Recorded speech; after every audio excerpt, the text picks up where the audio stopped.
Housing repairs and maintenance, providing guidance for council tenants across Hinckley and Bosworth. If your electrics have stopped working or tripped, first check with your neighbours to see if there is a power cut. If not, here are 2 electricians from the in-house team to show you how to check which appliance might be causing the issue. Upon location of the consumer unit, you may notice that your RCD here, or MCBs here, may have tripped off. First port of call will be to turn everything off, like this, and reset the RCD. Once you've done that, you then turn on all the smaller MCBs until you locate the MCB that trips off the RCD.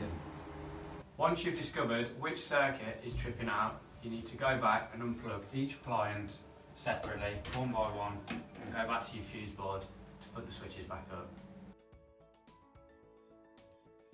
We now know which appliance was causing the problem and our electrics are no longer tripping. However, if you are still experiencing problems, please give us a call. For more information and to report repairs online, go to hinkley-bosworth.gov.uk/myhousing.